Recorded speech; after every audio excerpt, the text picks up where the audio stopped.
Сәлеметсіздер ме балалар? Математика сабағына қош келдіңіздер. Бүгінгі сабағымыздың тақырыбы мәліметтер жинау. Бүгінгі сабақта сен деректер жинағын жүргізуді, жүйелеуді, кестелер мен диаграммалар құруды үйренесің.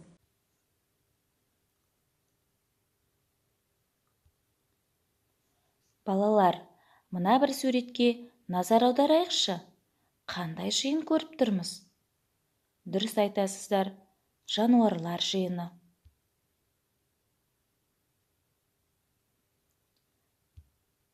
Балалар, жануарлар жиынын қандай екі жиынға бөлуге болады? Жарайсыңдар, үй жануарлар жиыны және жабайы жануарлар жиыны.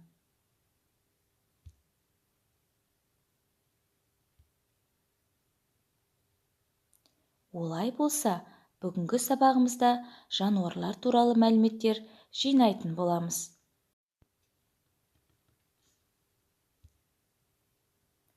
Мына суретте өзінің жануарларына қамқоршы Мәди. Суретке қарай отырып, Мәдидің қандай жануарлары бар екенін анықтайықшы.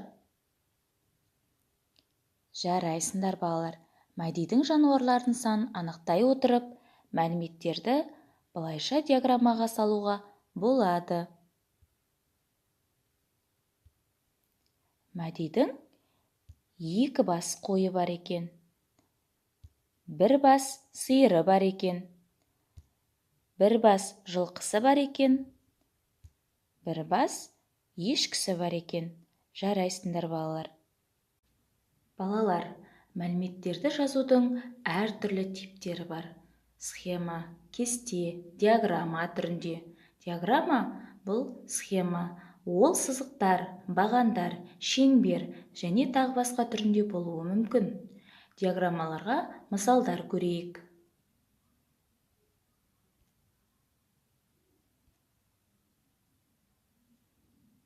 Балалар, бірінші тапсырмаға назар аударайық. Бірінші тапсырманы орындай отырып, диаграммадан деректер жинағын жүргіземіз. Деректер бойынша қойлардың, сиырлардың, ешкілердің санын анықтаймыз. Балалар, диаграммаға мұқият қарай отырып, мына сұрақтарға жауап берейік. Диаграммада неше бас қарала сиыр бар? Неше бас сарала сиыр бар? Қарала сиырдың сарала сиырдан нешеуі артық? Ал сарала сиырдың қарала сиырдан нешеуі кем? Дәл осылай қойлардың, ешкілердің санын анықтаймыз. Балалар, диаграммада берілген мәліметтерді жинақтай отырып, геометриялық фигуралар арқылы да көрсетуге болады. Қарала сиырдың саны 7, сарала сиырдың саны 6, қара қойдың саны 4, ақ қойдың саны 3, қара ешкінің саны 5, ақ ешкінің саны 6 екен балалар. Жарайсыңдар. Балалар, екінші тапсырмаға назар аударайық. Бұл тапсырманы дәптерге орындаймыз. Суреттерді пайдаланып, диаграмма құрастырамыз. Мұнда қандай жануарлар бейнеленген? Қане, атайықшы. Сиыр, киік, аю, арқар, ит, жылқы, бұғы, қошқар, қасқыр, ешкі, түйе және арыстан. Жарайсың. Балалар, бұл тапсырманы орындай отырып, диаграмма құрастыра аламыз.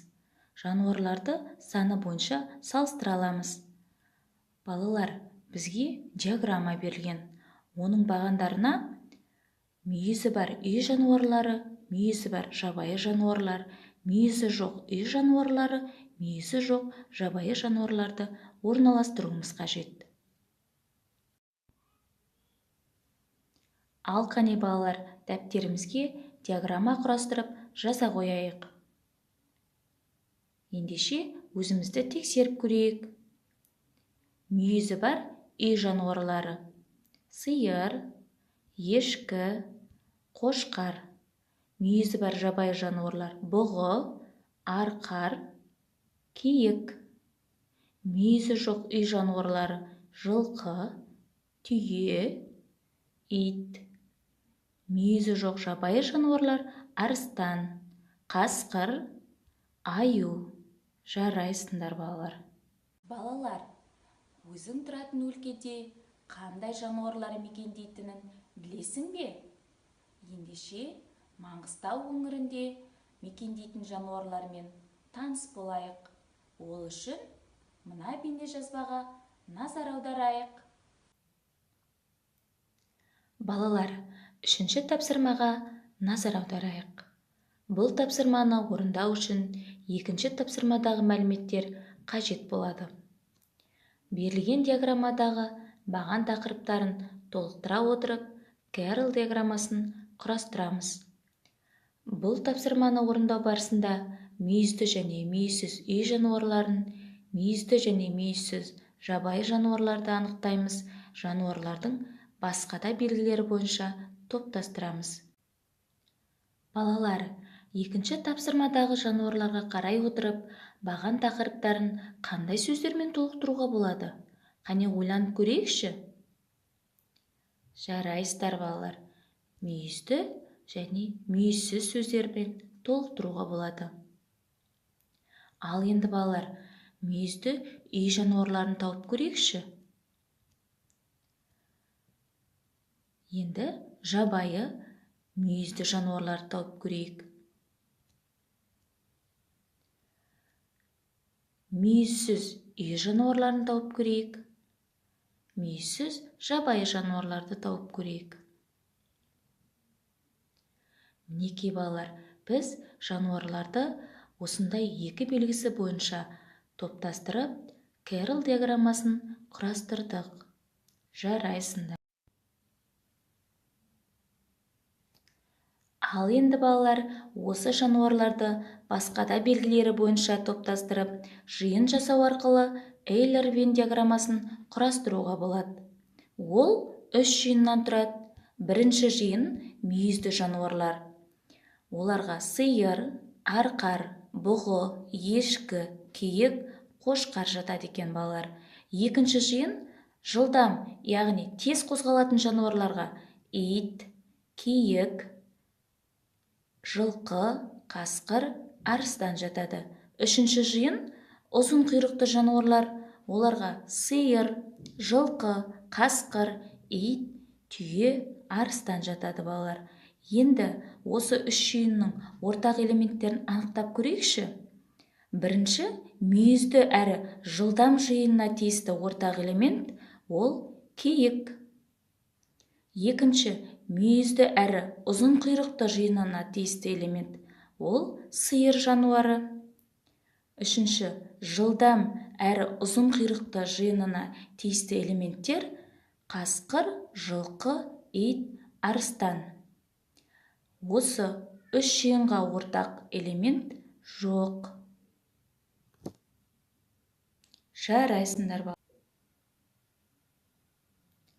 балалар. Бүгінгі сабақтың оқу тапсырмасы оқулығымыздағы 5-ші тапсырма. Бұл тапсырмада есепті шығарып, шешуін табамыз. Ол үшін мына Вен диаграммасына назар аударайық. 2 күнде элеваторға 64 центнер бидай жіберілді.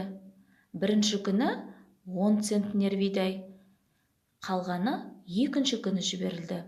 Біз екінші күні бірінші күнге қарағанда неше центнер бидай артық жіберілген табуымыз қажет.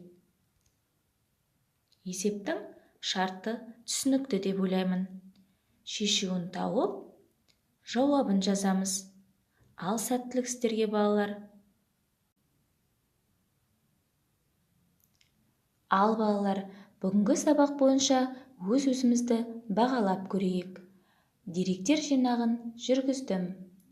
Диаграмма құрастыра аламын. Мәліметтерді жүйелей аламын. Мәліметтерді жинақтай аламын. Есептің шартын құрып, шығара аламын. Бағалау нәтижесіне сәйкес саусақтарыңызды көрсетіңіздер. Балалар, Бүгінгі математика сабағын аяқтаймыз. Келесі сабақта кездескенше сау болыңыздар.